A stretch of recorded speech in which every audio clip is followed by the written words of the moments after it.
from the waiting room, and I'm going to turn it over to George and Mike and let them begin. We're so grateful that you can be with us at this lunch and learn and take this dive into our history through conversation. George and Mike, I see you in the beautiful Braudes library, even though you're just across the door from me right here. Thank you for being with us. And I'm going to turn it straight over to the two of you. Thank you. Thank you, Rabbi Sarah. And thanks for sponsoring this project today. And thanks, participants, for joining us on this lovely day. Lovely day in February. Yeah, it's the sun came out for us. Yes, it did. It's a little warmer than yesterday. Is it? Okay. I think so. That's good. I think so many Rhode Islanders know and admire Professor Michael Fink. I'm George Goodwin.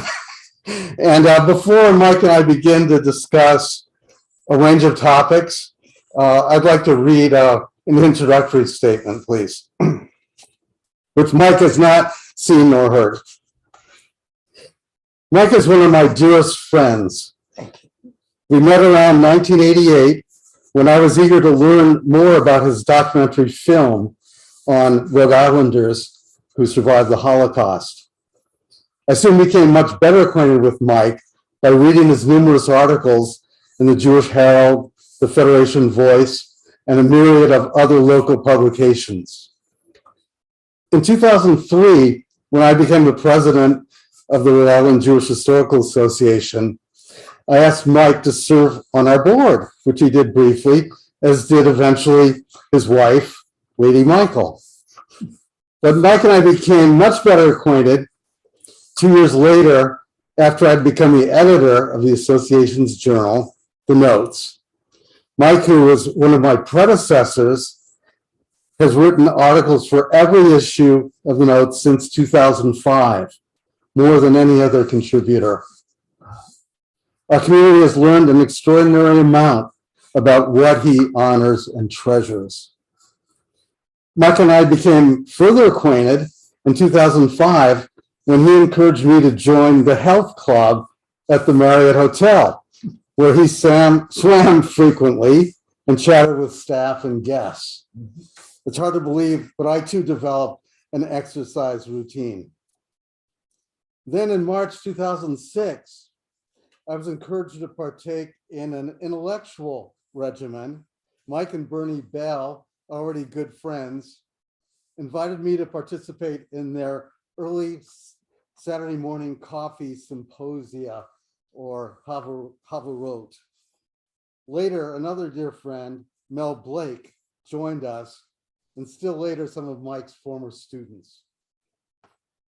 Sadly, Bernie and Mel have passed away, but Mike and I still faithfully gather to discuss so many mutual interests and concerns: Jews, Judaism, art, beauty, literature, film, nature, history, Italy, France, the Caribbean, and just about everything Rhode Island.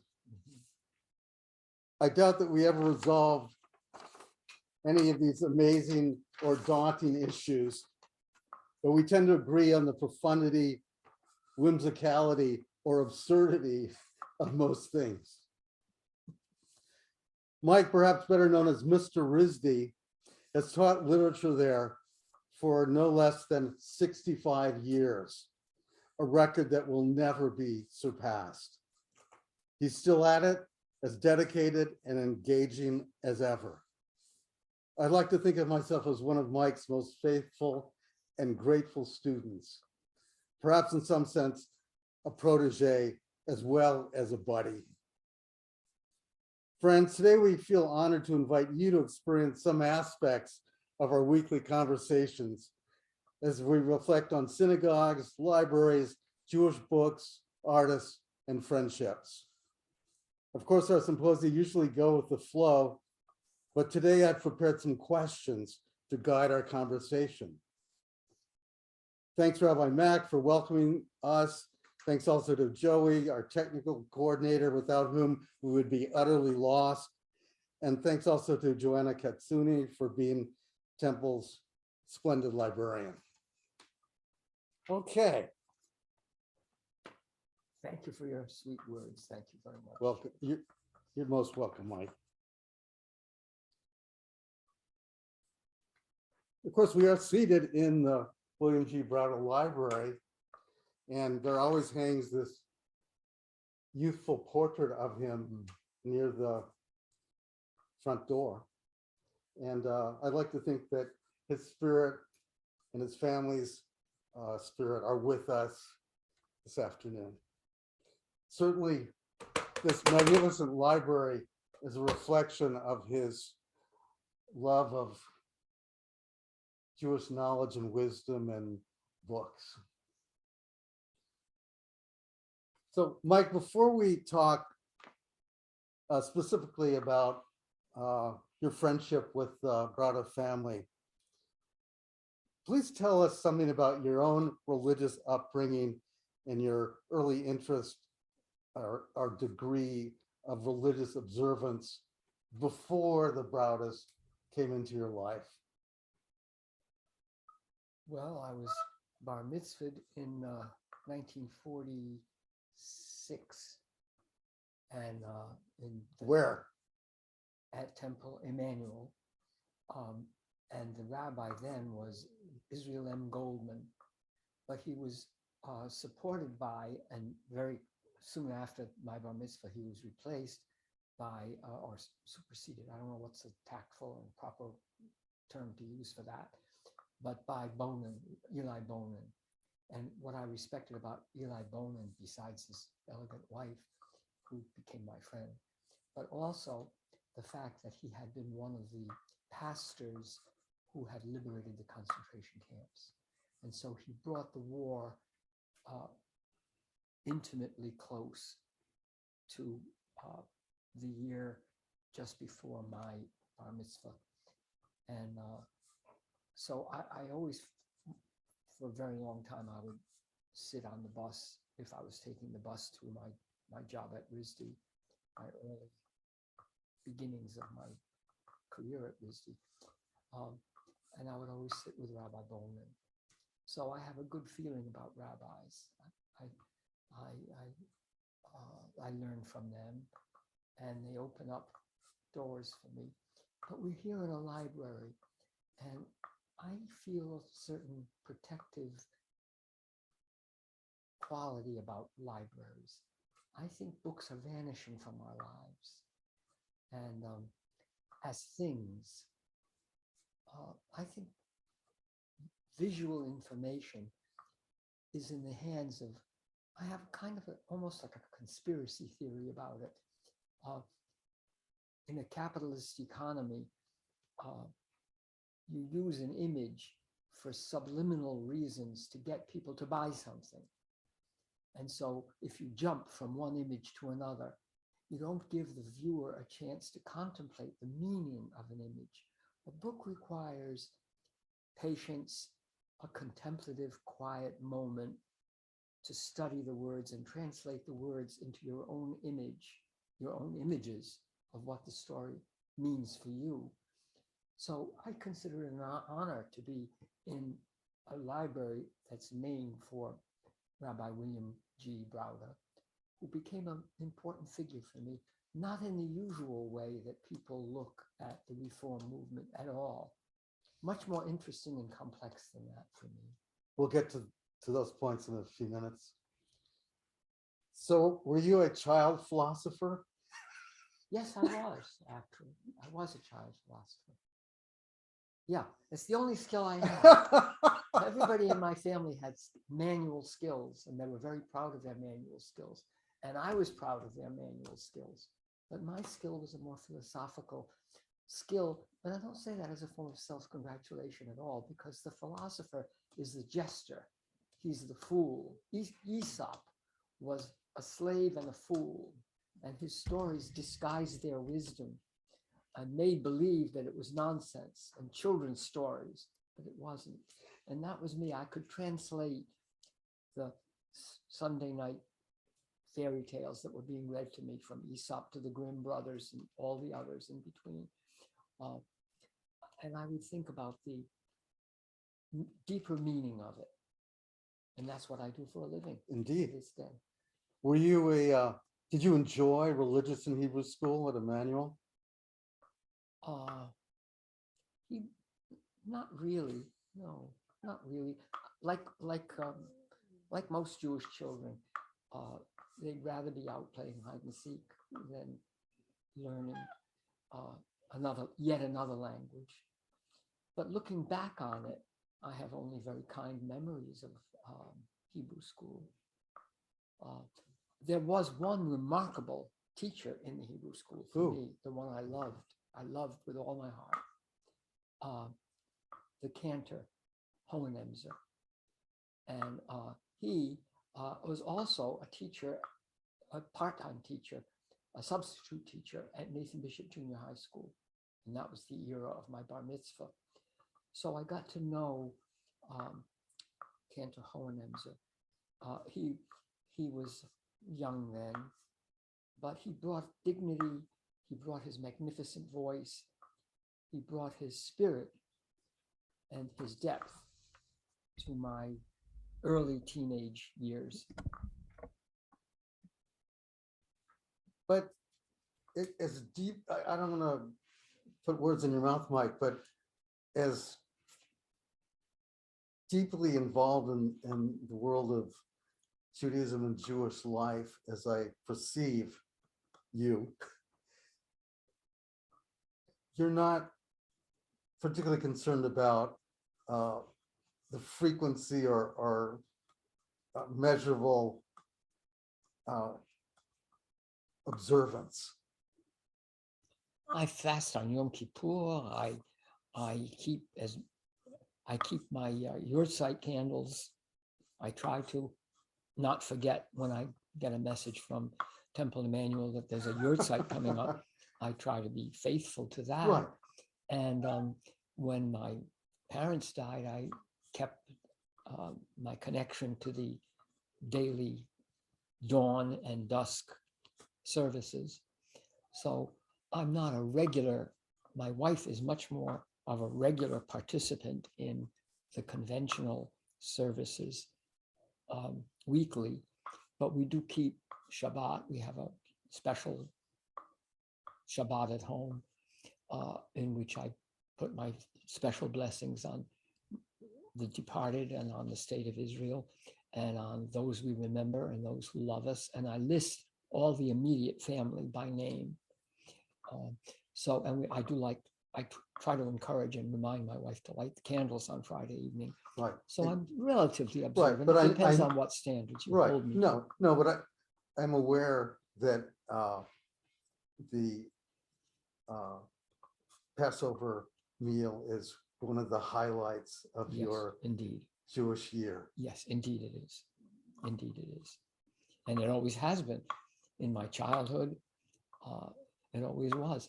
But, you know, if you wanted to get into any real detail about this, you asked me originally about whether my family was observant or not, how we became conservative Jews, if you want to use that expression. Okay. But it began when we would walk down to the Howell Street Shul, and that was Orthodox. The men sat separately from the women, and I would walk that relatively short hike with my grandparents, who of course were observant and as Orthodox as they could be. But like most Americans who were only one generation of being American citizens, my mother was born on a farm in Romania. My father was born in London, but he was actually raised in Harlem because his mother died and he was sent to live with an aunt for a few teenage years. So there was a drift and a shift. And what had once been an Orthodox family, I think my grandfather wanted to be a rabbi. But like most American immigrants of that generation, they switched to conservative because they were business people and they had to work on Shabbat. If it was an important Shabbat for them, they would find a Shabbos Goy, and they did. So I remember that. I remember the gradual shift away from the Orthodox. So the conservative movement was for us not an immediate thing, but a thing that was almost inevitable and almost had to happen. My father didn't even smoke cigarettes and he loved, my father was in love with Camel cigarettes. And he would have despised anybody who smoked mentholated cigarettes or cork tip cigarettes. He believed in, it was almost a substitute religion, but not on Yom Kippur. He wouldn't smoke a cigarette on Yom Kippur. So it was a gradual. Right. So growing up on the East Side, did you know kids or their parents who were members here at Bethel? At Bethel. Did you have any buddies from that Sure. era? Yes, yes, yes. But I didn't, it wasn't clear in my years of searching for the perfect friendship. It wasn't clear to me what the differences were between the Reform and the Conservative and even the Orthodox. They were just kids who went to the same public schools with me. And I mean, were the Selliers Emmanuels or were the Selliers? I think they were here. They were at Bethel. Unless they were both congregations.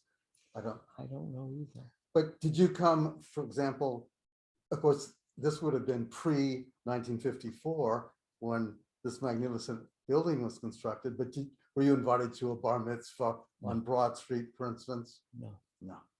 I don't remember that at all, no. Do you remember the first time being in the temple here? Yes. I can't say it was the first time, but probably my story that's kind of a picturesque story in the sense of having a picture in it in my mind was when Pearl Braude, was preparing for Sukkot. And to this day, Sukkot is, I guess, my favorite holiday, I guess, for Why? a variety of Why? reasons. Well, partly because it appealed to the RISD in me, because I was new at RISD in 1957. And to see Pearl gathering branches and then in her backyard shaping a sukkah, it seemed to me to give Judaism itself a playful quality and a dancing quality. I mean, she was a modern dancer, but the way that she observed Judaism had a dancerly quality about it. It was about certain things you did with your whole body. And, I thought Sukkot was an Orthodox thing, but no, for me, it became a Reform thing, an artistic thing, a poetic thing. And when she first invited me. Well, had you met the Braudes previously, or was it? I think that was the first time I met the Braudes was through Pearl. Yes. I think.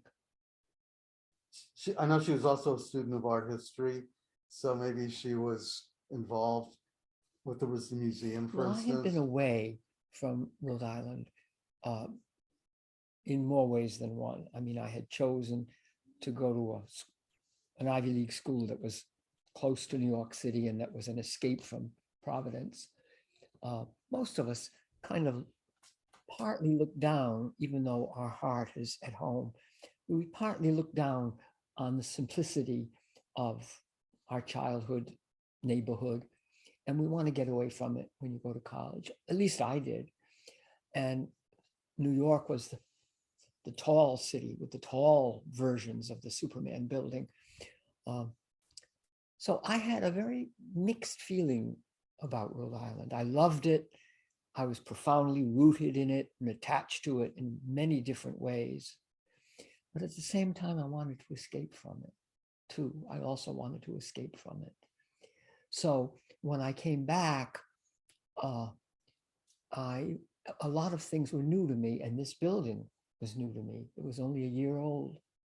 And I saw it through the eyes of Pearl Braude's backyard. And Rabbi Braude was a very gracious host to me when Pearl introduced me. Penn was always her nickname.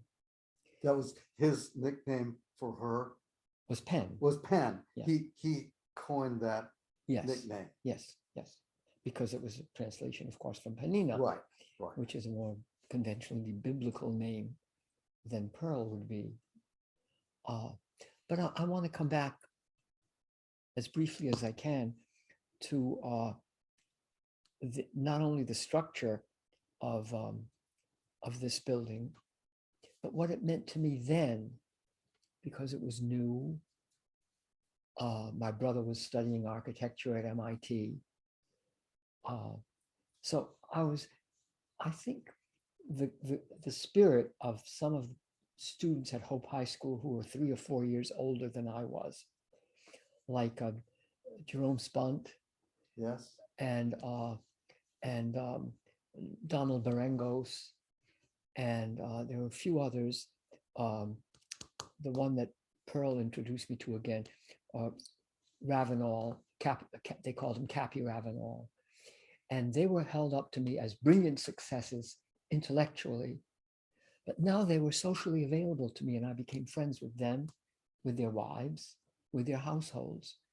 So Bethel seemed to me to be a glamorous architecturally, and in terms of the way that the holidays came back to me.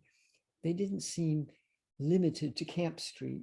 Not that I looked down on Camp Street, I didn't, but it was a little fancier than Camp Street and a little bit more intellectually challenging than just following the rituals without having a way of reinventing them in a way that liberated me from mere observance. But I don't mean mere condescendingly. If it comes out that way, I regret that, because I think every way of being Jewish is a choice, and every way, as well as an inheritance, and every way of rediscovering Judaism has to do with a chapter in your life, has to do with where you've been and where you're going, and they're all equally legitimate. Practicing rituals is noble and very important and quite regal and quite aristocratic in its way, and I discovered that too. But the Bundists, with their political visions of hope in the future, the Zionists came to mean a great deal to me. And because I'm a kind of Zionist myself, I'm very proud that my older brother, not my oldest brother, but my older brother's only grandchild has a dual citizenship now and is right now in Israel. And I email her very often because I want her to know that the hopes of Judaism for me are also in Israel, as well as in the decisions we make here. So how long did it take for you to become much better acquainted with the Braudes? It didn't take very long, really. But it did begin with Sukkos.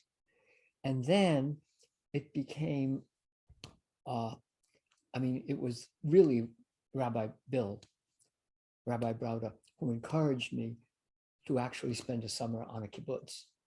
And I wouldn't have gone without his encouragement and without Pearl's goodwill towards that idea that I should be there, and their promise that they would buy me an iced coffee and I would meet them when my term of service on the kibbutz was over.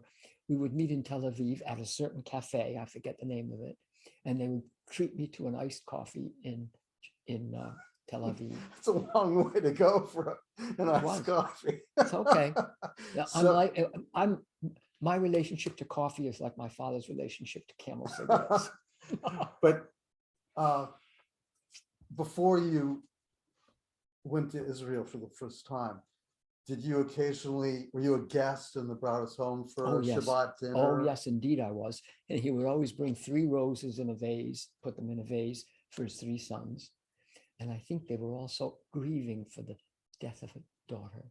I think they had It was either a miscarriage or the daughter was born and died. I don't know. But they always wanted a daughter. But he would bring 3 red roses to the table. And the way that he conducted a Shabbat Friday evening dinner moved me. And I was very impressed. How by so? it. My mother did keep the Shabbat. She did. And she did it with candles and with wine on the table. Everything was very proper in my childhood house for Shabbat. Yes. But then Saturday morning, they went and opened their business. Whereas the rabbi, of course, that was his business to be a rabbi. That was his career. Right. But his dignity, his then relatively youthful dignity, and the tablecloth, I don't know what it was, but it was an elegant. What was did he remind you of a professor? I guess so. I guess so. But no, it was more that he took me much more seriously than I deserved. And I would walk with him to Temple Bethel, and I could see that he was more orthodox than one would expect a Reform rabbi to be. He didn't drive. He would walk with me and ask me to walk with him. And then he did something that shocked me a little bit and moved me profoundly. He listened to me. And, you know, I had a lot of then arrogantly youthful opinions. And one of them, of course, was my feeling for birds and my feeling for nature. And instead of saying, oh, that's not important or something, or interrupting me or trying to teach me something, he listened. And he listened not just courteously, not with an empty courtesy, but respecting something about me. And, you know, at home, the youngest child is always a figure of some foolishness, and my opinions would be taken relatively seriously, but not really. But to have a rabbi of his innate dignity and with his voice take my opinion seriously when I was in my early 20s, it caused me to return the compliment by respecting him. And I did. And my trip to Israel, which had such an effect on me. Which year was that, Mike? That was 1961.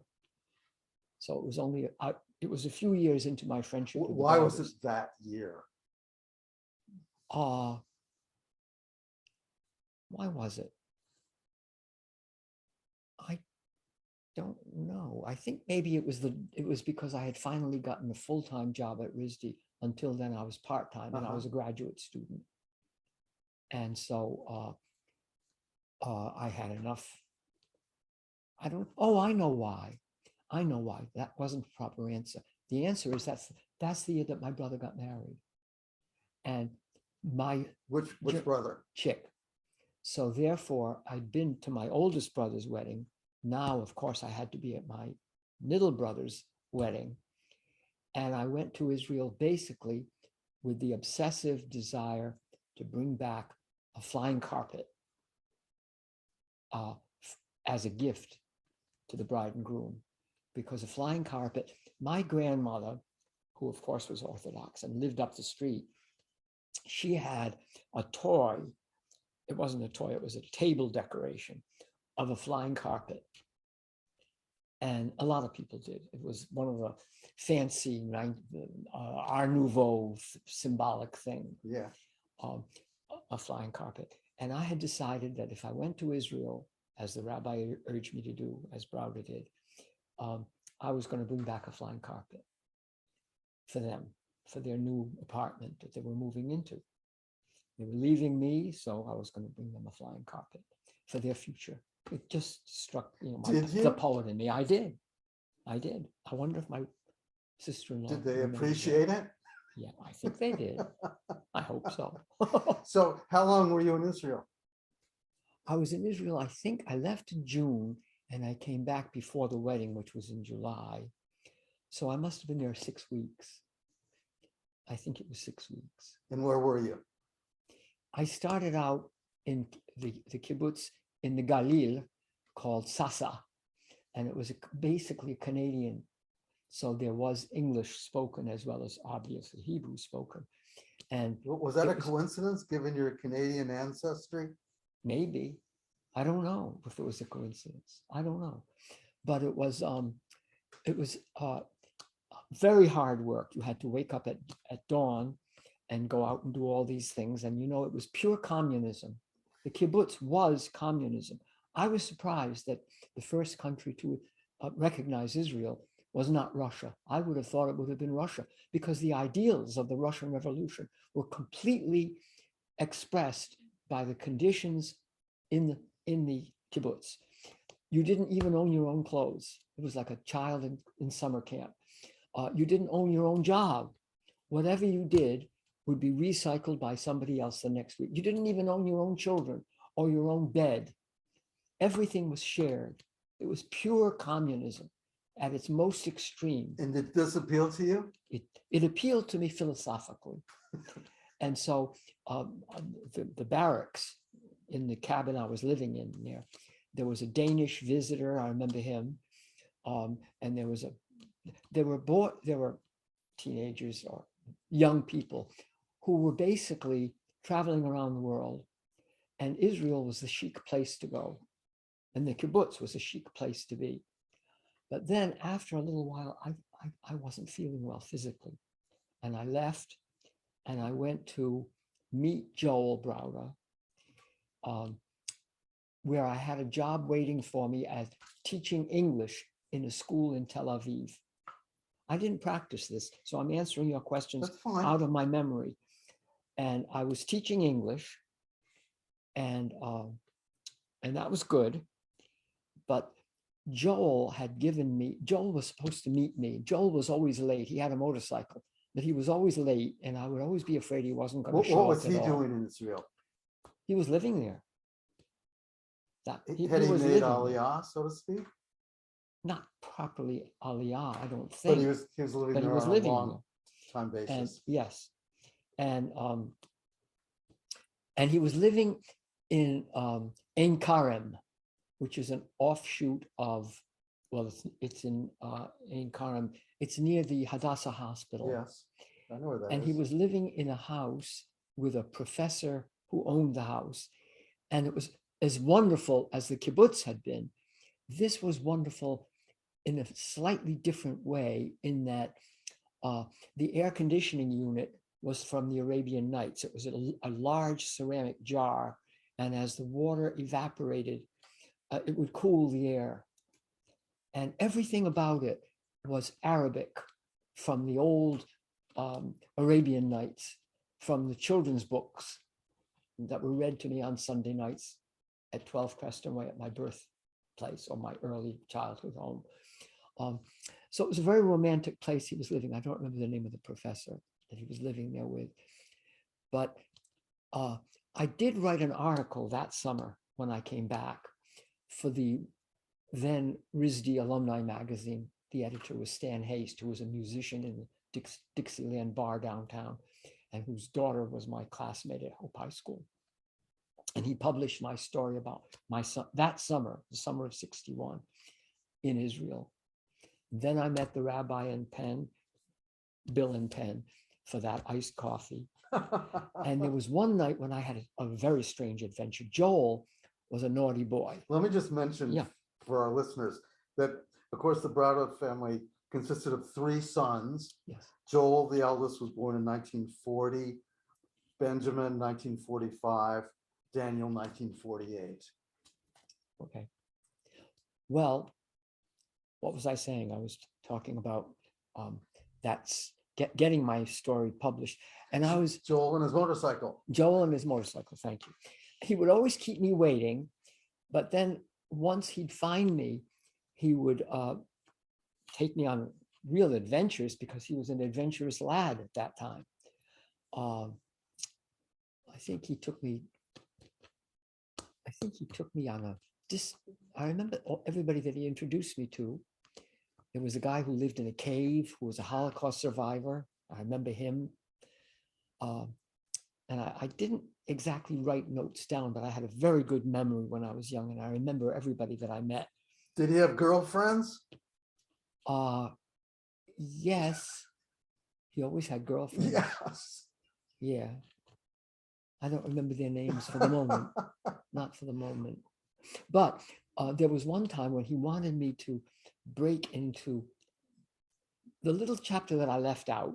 And readers, if there are any, I mean, listeners, if there are any, I have to shift gears here because when I first left Tel Aviv to get to Ein Karam, he told me to go to a certain apartment and open the window and go in. And the apartment belonged to a married couple who were pianists, and they would be expecting me. And if they weren't there, they would be expecting me.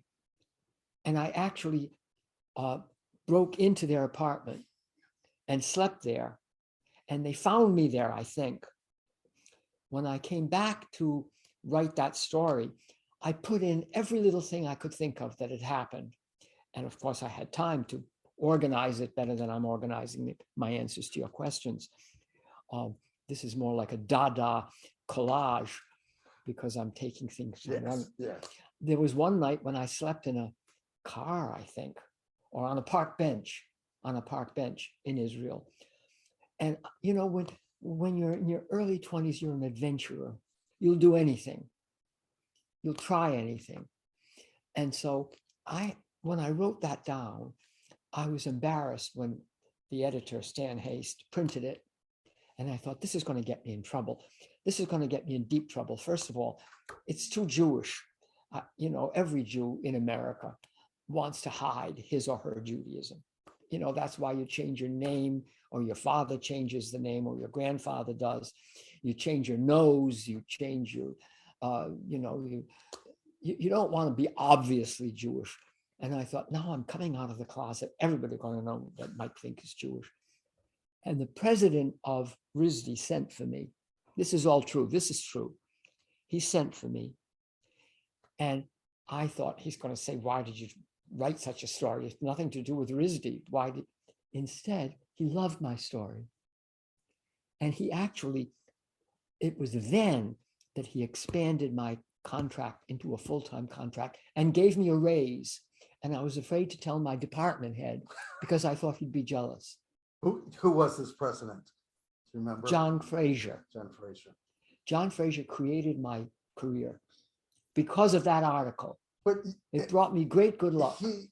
He turned you into a journalist. He did. He also turned me into a journalist. Yes, he did. He did. That was a great moment when the president of RISD recognized that my journal was completely honest, completely daffy, a complete confession. Well, I think that's pretty much completely true, that everything I just told you is completely true. I remember sleeping on the park bench. I remember breaking into somebody's apartment. But did your visit to Israel make you a more spiritual person? Did my summer in Israel make me? Yes. You know, spiritual is a perfectly acceptable word. I like the word. Is it related to spirits? Is it related to booze being spirits? Is it related to the French translation of the word esprit, which means wit? I don't know. But is it spiritual in the conventional use of the word meaning religious? Yes, it did make me more religious because my family were not Zionists. I don't think my mother and father even wanted me to go to Israel. I think they thought, why are you doing this? I don't remember my mother being as proud. She was proud of me for learning a good French. But my parents were not Zionists. They were first generation American, and they wanted to be American. They liked my brother Chick because Chick was looked like the American boy. They liked my brother Eddie because he was a Boy Scout and an Eagle Scout. I think he was an Eagle Scout. And he was, and my mother painted semaphore code Boy Scouts using flags when he went for summers, I think a couple of summers, to Camp Yorgug. So my parents wanted their boys to be American boys. My going to Israel, which is a Zionist thing to do, of course, it was then, I don't think they were terribly interested until it brought me good luck in my career. You know, and then the Providence Journal liked it too. George Troy liked my stories about Israel. And I've been to Israel more than once. I was there in '67 after the Six-Day War. I was there in 1985 to greet the Ethiopian Jews bringing their art. But I would always try to make it an artistic quest rather than a spiritual quest. So spiritually, did it make me more religious? But however you define it, Mike, you are, I would say, a profoundly spiritual person. Thank you. Thank you. Am I correct? I like to think so, but I like to think so, but I think for me, you know, I like to insult myself, and I like insults. One of my very dear friends lives in Washington, D.C., and has a great sense of humor, Marshall Cohen, and he loves to insult me, and I welcome his insults. It used to be that when you had to distribute course evaluations, that I would save the negative ones because I thought it was funny. I thought the negative ones were funny because they were true. And a good joke is usually funny because it pulls you out of the carpet, and you trip, and it's because it's true. A joke is true. You weren't insulted? Well, if it hurt my feelings, I'd be insulted, but most insults are actually compliments. I actually tell that to students. I say a compliment is an insult because it means the person is bored and wants to change the subject. But an insult is usually a compliment. And it's because, you know, if you think of yourself as a poet, what I learned about poetry when I was at Yale was that poetry is paradox. If you're going to write a poem about a tragedy, you've got to have an insult in there. You've got to, if you're writing a dirge about somebody's death, it shouldn't be like trees. I think that I shall never see a poem lovely as a tree. That was a bad poem when it was presented to me. Poems are made by fools like me, but only God can make a tree too spiritual. That's what Cleanth's books would try to teach me. So I know we're jumping around, but there's no other way to approach these wonderful topics. Did you remain close to the Braudes family after your return? Yes. Yes. In many ways. Yes, definitely. Yes. Definitely. Rabbi Braudes married my wife and me in my living room. And it sort of changed my name. My name had been Mutre. I was named Mutre, Mordechai, but I became Michael. And so Michal, my wife's name is Michael, spelled the same as mine. Right. So I became Michael because it's a Hebrew name. But does that mean, Mike, that you were closer to Rabbi Braudes than any of his colleagues at Emmanuel? Yes. Yes. Yeah. But it was a social connection. I didn't shift gears and become Reform. No. Not really. No, I consider myself Jewish. You know, I consider myself Jewish looking for whatever facet of Judaism suits the gear I'm in or the chapter that I'm living in. Yeah.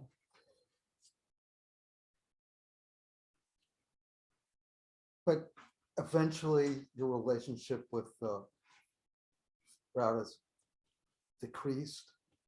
Decreased? Not really. No. No. No. No, I mean, when I came in here half an hour ago or so and looked at this library, and I thought, Rabbi Braudes not only listened to me, but he expanded me. I don't really consider the Reform movement to be a Reform movement. You know, once in a while I do. Sometimes I do. But generally speaking, I don't think that there's I remember what my favorite two sermons. I'm glad we got to this point in our conversation. One of them was when Rabbi Braudes reached in under his robe and put a kippah on his head. And he said, I know most of you are not wearing a kippah, but I'm wearing a kippah. And there were gasps and shocks and disapproved frowns in the congregation. But I was very proud of him because he, like myself, he, like me, recognized that the reform movement doesn't mean that you're compromising something. It means you're reinventing things within your own life. And it was time for the Jews not to be embarrassed by ritual. And he was saying that with a gesture. Then there was one other time when the intellectual American Jewish rabbi and professor at Brown, Jack Neusner, he wrote a letter that was disrespectful of Braude. Braude wondered why he hadn't been invited to participate in the new Judaic Studies program. And the answer that he got was a shockingly unkind and discourteous letter. And Bill trusted me enough to show me the letter. Of course, I was appalled, but you know, I knew there was something I wanted to say here, which is that in Rhode Island, one of the benefits of being a Rhode Islander is that everybody goes to the shore because we're the smallest state, but we have the biggest coastline. And so most people have a little summer shack of some kind or other. And if they don't, they rent one. And Neusner I used to go swimming with him in the summer. Yeah, he either had a little house or had access to a little house in the little village of Middlebridge, which is a riverside. It's Narrow River or Narragansett River. Narragansett's where you've had a home for decades. Yes, for a long time. And my parents before me had a different house. And so in a way, having bare feet, swimming without your glasses on, it's a kind of liberation, and it's kind of an egalitarian democratic thing, to sort of like a gymnasium. You're naked in some sense on the beach. So I knew Neusner well enough so that he was always friendly to me. I mean, he would greet me in a very amiable way. And I thought, okay, until I saw that letter. And that made me feel closer to Bill Braude. I shouldn't call him Bill because in person, I never called him Bill. I called him Rabbi because I respected him. I didn't perceive him as being reform in the sense of a reduced form of Judaism. No, he was all Jews to me. And he wrote something once. I don't think it was in the notes. He wrote an article once. I don't remember it. Maybe it was in the Jewish Herald, in which he decided that each Shabbat he was going to go to a different kind of temple. Yes. And I love that article because it showed that he was looking for his Judaism just as in the same way that I was looking for my Judaism. So he was a reform rabbi, but he wasn't the one who wanted to throw away things. He was one who wanted to rediscover things and give them a new meaning. And that's what a library is. Indeed. Let me ask one more question about the Braudes. You were closer to Joel than either of his brothers. Yes, but I was close to each of them in a different way. But I was closer to Joel, yes. I watched him. I attended his ordination. Yes, I did. I was there with Bernie Bell. Bernie Bell. And with there were some other people from Providence who were there. I forget who for the moment. But without disrespecting Rabbi Braude, the two Rabbi Braude's memories, they must have represented entirely different worlds. Indeed, they did. Yes. And Joel and I had a very complicated friendship. He was mad at me sometimes. In some ways, he depended on me. He was a naughty boy. I wanted to be a naughtier boy than I really was.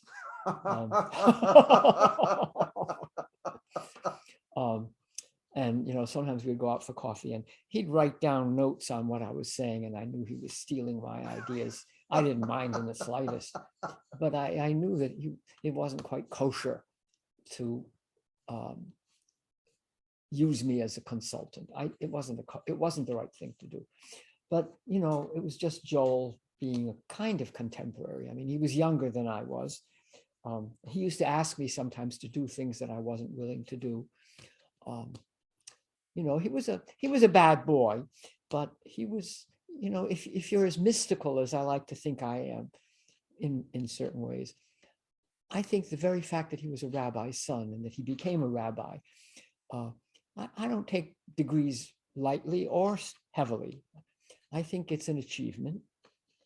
The diploma is an achievement of some kind. No matter how you get it, it's still an achievement, and it's useful as well. So I took Joel seriously as a rabbi, but my wife questioned him a little more than I did. I think in some ways he loved me and respected me, but he would be angry with me when he wanted me to do something that I didn't want to do. He would stop speaking to me. And I remember the last time I saw him alive, I think it was the last time, he had written me an affectionate note, and he'd come to one of my speeches that I was giving somewhere. I think it was at Hamilton House. And I was surprised to see him because I thought we weren't on good terms at that point. And I almost felt it was because he wanted to patch up our friendship because he knew he wasn't well. And I respected his caring for the talent of his adopted daughter. I thought that was a good thing in his life. Ben, of course, still stays in touch with me, not often, but when he either retired or was celebrating his 75th birthday, he did include me in the Zoom gathering. And so and Ben used to walk me home from Arlington Avenue to Creston Way, which was quite a hike. And he learned from his father, I think, Ben did, that I was worth listening to. I know I'm not. And I know. I just ramble and babble. But he would walk me home. And sometimes he would be walking his bike and then bike back. But sometimes he would just walk me home and then walk back by himself. So Ben was a kind of an intellectual friend. He was at classical high school. And then when he went to Harvard, he wanted me to be his friend when he was at Harvard. But, you know, by the time I was married, and even before then, when I had to get up early for 8 o'clock class, I couldn't really spend a weekend in Cambridge at Harvard. I think I disappointed Ben a little bit. So I was flattered last summer or the summer before last when he included me among his good friends. Nice. But then with Danny, I tried to get jobs for Danny. I tried to find girls that he could go out with. I felt a little bad for Danny being a youngest, as I was a youngest. And sometimes the youngest is either taken for granted or sometimes a youngest growing up seeing that his brothers were way beyond him in their achievements can lose confidence in himself. And so I think that Danny needed something that I tried to help him. I did try to fix him up. I did try to do that. I was proud of Danny when he was delivering things. He would ask people to do chores and work for them. I think he was a good boy. What? Unfortunately, we're running out of time, and and I want to move on to a few more topics. Okay. Leading up to your invitation to Isaac Bashevis Singer to visit you and RISD, but at what is there a way to say that in what era you became a very serious student of American Jewish literature? I think it was, I remember exactly who it was. In 1967, our department head, no, not our department head, our division chair, his name was Tom Reed. Yeah. And he had a list of potential speakers who could be invited to RISD. We had a grant to expand the English department. And when I saw the name Isaac Bashevis Singer, I had just reviewed his collection of memoirs, which was called In My Father's Court. George Troy, the editor of the book page at the Providence Journal, had sent that to me.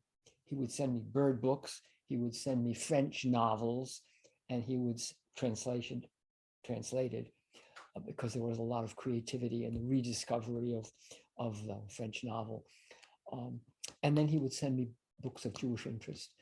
So I already knew who Isaac Bashevis Singer was. And when Tom Reed said, go for it, I picked up this bald older man in a formal black suit at the bus station. And I took him to my house and made him a salad lunch. I forgot to put the oil on it and vinegar on it. And he ate it willingly. And again, he listened to me. I don't know why he listened to me. And at one point, when I talked about something Jewish, he said, Bis du a Yud? Are you a Jew? And I said, he said, you don't look it. Because I was Tweety looking then, and I didn't have a beard. Anyway, that did launch. Eventually, that book, In My Father's Court, led me to create a course called The New Voices of Diversity. And I jumbled the new Indian voices, indigenous people voices, the new civil rights protest art forms. I juggled all these minorities, including the feminist movement, and they all fought with each other. Well, at RISD, where everybody's silent, generally, it's hard to get a conversation going. There was a lot of energy in the room. Everybody was interrupting everybody else, but it was too much. There was too much anger. The blacks were angry with the women were angry with the Native Americans. Everybody was angry with everybody else. And even though I welcomed the anger because it was fun for me and it was a relief from my having to be a monologuist. Right. So I was happy, but I couldn't do it a second time. So the second time, I frankly called it the Jewish literature. And I never regretted that because it allowed me to meet Eli Wiesel, and I brought my class up to BU to meet Eli Wiesel. And he was in the middle of a class. His secretary said, I'm sorry, I can't interrupt him. Then she said, wait just a moment. I had a gang of people with me. She went in, interrupted his class. He invited us all in, changed the subject matter that he was teaching. He was wonderful. He was so gracious and so wonderful. And he talked about the Jews of Russia who knew nothing about their Judaism and how he was trying to encourage them to come to Israel and to come to America and rediscover their forgotten religion. It was right up everybody's alley.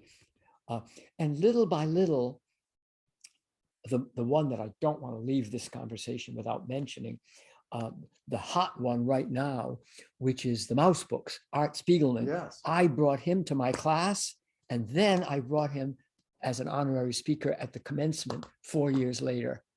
And he sent me gifts, and I gave a vest that my students had made with altogether the mouse theme on the vest. I gave it to his wife. And so he became a personal friend. So the Jewish literature and the art, the various arts, the experimental arts, the diverse voices became very much woven into my sense of what my career has been. Indeed. And eventually you taught and still teach the Bible. I do. That's a separate issue, though. When I teach the Bible, I have to include the New Testament. And so I mean, because the Bible means what we call the Old Testament, no, what we call the Torah, Right. and what the Christian world calls the old, and I always put quotation marks around it, Testament. So when I inherited that class, I didn't make that class up. I inherited it from a woman who had been married to a Jewish man, but who was never converted herself. So she taught the Catholic part, and I inherited her syllabus.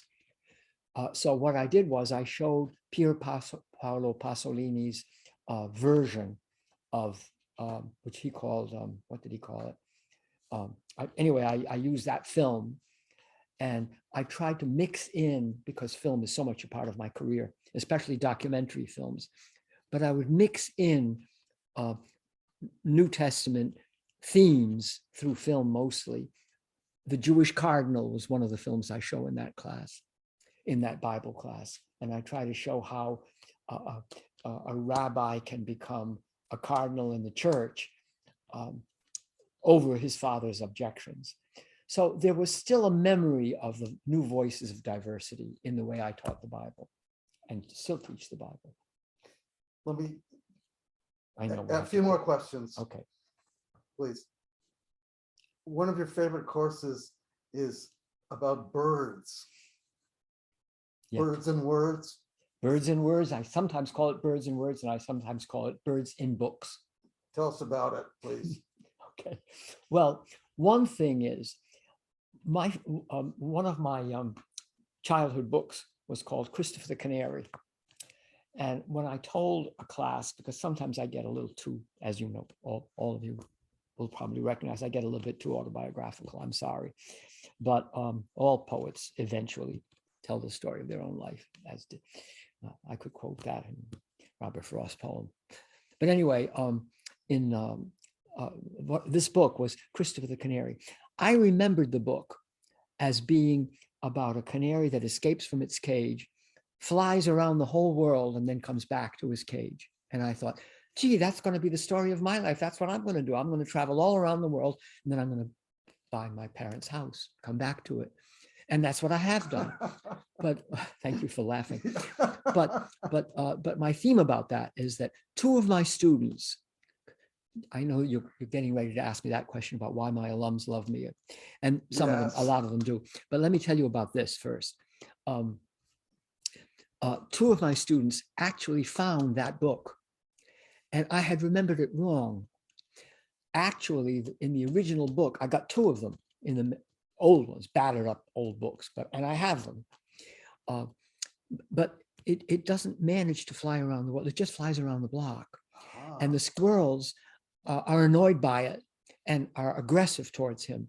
The robins offer him a worm, but a canary doesn't eat worms. And so out of desperation and hunger, he goes back to his cage. And so I thought, gee, both of those things are true. And I have those two books. So why am I mentioning that? Because birds do, in fact, migrate. They have two homes. They have, like all Rhode Islanders, they escape from the winter, and I find them in Costa Rica when I'm exploring the Jewish world of the Caribbean and how they got with Columbus. You know, Christopher Columbus is a bird.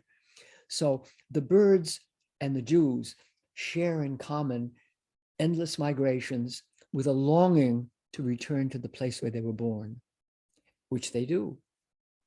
So that's my as brief an answer as I can make to that question. But you are profoundly dedicated to the natural world. Yes. Yes. I learned that because my mother was born on a farm, and I spent my summers always by a lake or by a farm, one way or another. In Hampton Meadows, I used to gather the corn, husk it myself, when we lived in the Barrington area. But I'm a nature boy, partly for that reason, partly because my father used to say that when he left New York and came to Rhode Island, he felt that he was going into Eden, felt that he was going into a natural world. And my boyhood yard, in fact, was a farm.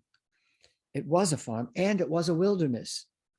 So somehow, what I've been saying for too long already, about the fact that stories are always about yourself, and poems are always, if you write a poem, it's always about the story of your life. So nature for me is my story.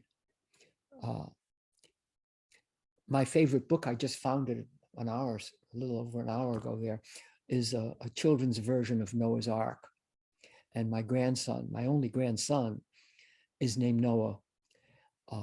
My wife wanted him to have my brother's name, my late brother's name, Charles.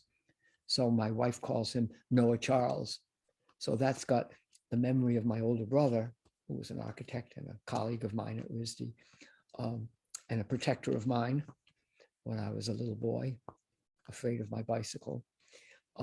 But then his first name is Noah, which represents my feeling that the human destiny is linked to the landscape. And I think the most important part of the Bible, the way I teach it, is that God sighs after each natural thing that he's created. And he says, it's good, it's good. So when God blesses the landscape of the world, it means we should recognize that everything is sacred and everything has an element of divinity about it. That's really my religion, and I can find it within Judaism. Mike, one more question, Okay. please. Although we will be continuing our weekly symposium Indeed. for another 15 years or more. Thank you. I hope so. All right. How come you're still teaching at RISD after 65 years? Well, I'm going to retire next year. I mean, I'm only going to finish my 65, and then Well, what has kept you going all those decades? Well, my students, my students teach me. I like to say, I don't like to repeat the same joke, but there is one joke that I do repeat, and that is I've only had one student all these years, and that student is myself. And the reason I don't feel like a hypocrite or like a suck ass, for saying that is because manually talented people do teach me things. They taught me how to write. I used to think writing meant big words and complicated sentences, but my students have taught me writing is drawing. It's drawing with words. And the first textbook I published, I gave it that title, Drawing with Words. And I would ask students to put something in their pocket after writing about it and not give it a title. And then when you read it, you have to feel that you're looking at something that's been drawn. And the students taught me their skills all these years, and they really did inspire me. As a writer, I'm always trying to say, one of the compliments that I remember getting once was, when I read your stories, I feel that I'm looking at the story. I feel I'm seeing it. And I find that very complimentary. So what was your question? The question was, what has kept you going as a professor? My students. And I think you wanted to ask me why they stay in touch with me. Well, no, let me mention, okay, some of our listeners may not know that you are beloved by generations of RISD graduates, as well as a current crop of students. I do have the children and grandchildren of my early students, quite a number of them. And I mean, I could list them, a very long list of becoming a grand professor, Yeah. And I hear from some of them after many, many years, they get back to me. I go downstairs and I say to my wife, who I just heard from, so-and-so,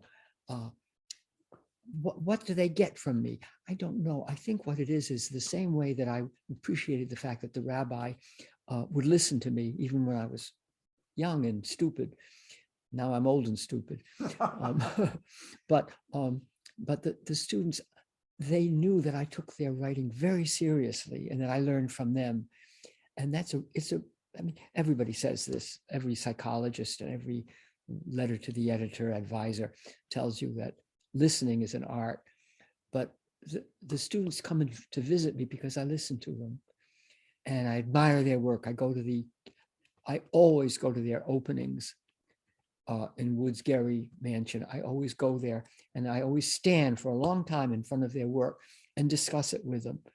And they're flattered by that. They know that I don't go there just to drink the wine. I like the wine, but I don't go there for the wine. I go there to see their work and to explore their work with them. So maybe that's why, I don't know. There's one girl, she was my student and then she was my colleague. She taught in the textile department. And she called me after, again, a very long time. I think I was at 2 of her weddings. And she called me up and wanted us to meet them for lunch last summer, just this past summer. And when I did, she brought 2 necklaces, one for my wife and one for me. I was going to wear it today so you could see it, but I didn't. Mike, this has been an extraordinary treat Oh, for me and for our whoever has the listeners. patience to stay with us. Yeah, right. I think we're gonna forego questions from Okay. our listeners, and Okay. maybe another occasion we could schmooze some more, but Okay. this is, I think, a profoundly moving and educational experience, as always. Thank you. Thanks, Mike. Thank you. Thank you.